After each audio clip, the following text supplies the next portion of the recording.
Hello welcome back to ലേണിനു.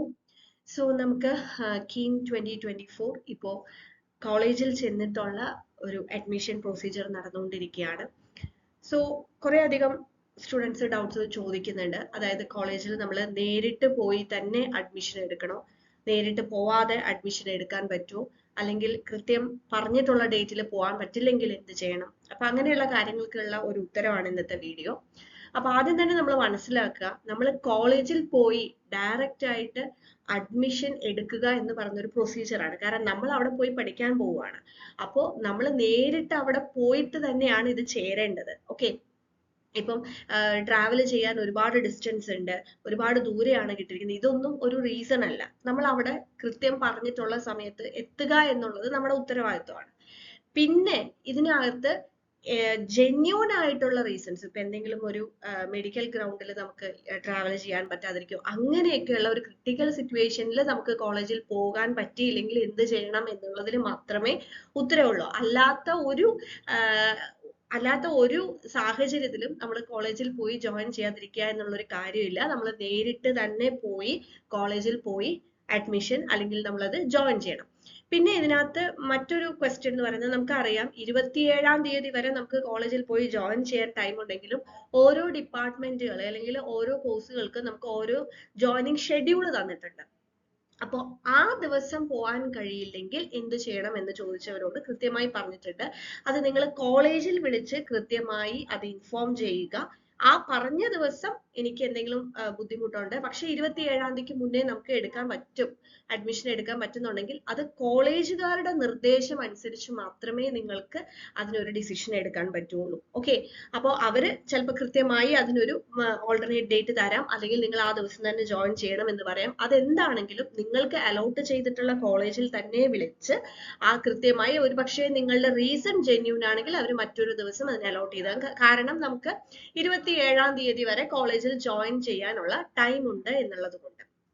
ഇനി ഈ പറഞ്ഞ ഒരു സമയത്തിനുള്ളിലും നമുക്ക് ഫിസിക്കലി കോളേജിൽ പോയി ആ കാൻഡിഡേറ്റിന് അല്ലെങ്കിൽ ആ സ്റ്റുഡന്റിന് ജോയിൻ ചെയ്യാൻ പറ്റാത്ത ഒരു സാഹചര്യം, അത് ഞാൻ പറഞ്ഞു, വളരെ ജെന്യൂൻ ആയിട്ടുള്ള എന്തെങ്കിലും റീസൺ നിങ്ങൾക്കുണ്ടെന്നുണ്ടെങ്കിൽ അവർക്കും ജോയിൻ ചെയ്യാൻ ഉള്ള അവസരമുണ്ട്. അത് കൃത്യമായി പ്രോസ്പെക്ടസിൽ പറഞ്ഞിട്ടുമുണ്ട്.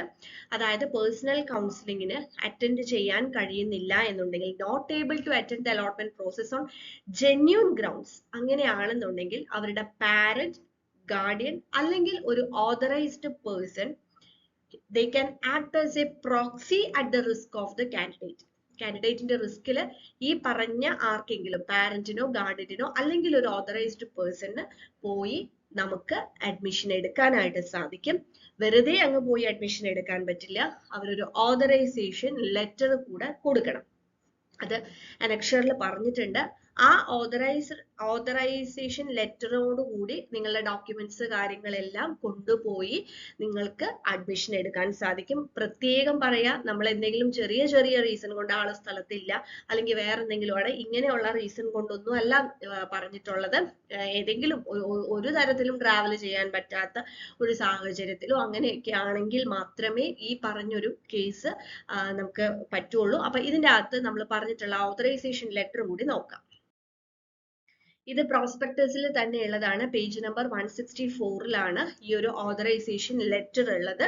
അപ്പൊ ഈ ഓതറൈസേഷൻ ലെറ്ററിൽ നമ്മൾ കുറച്ച് കാര്യങ്ങളൊക്കെ, ഇതിനകത്ത് പേര് കാര്യങ്ങളൊക്കെ ഫില്ല് ചെയ്ത് കൊടുക്കാനുണ്ട്.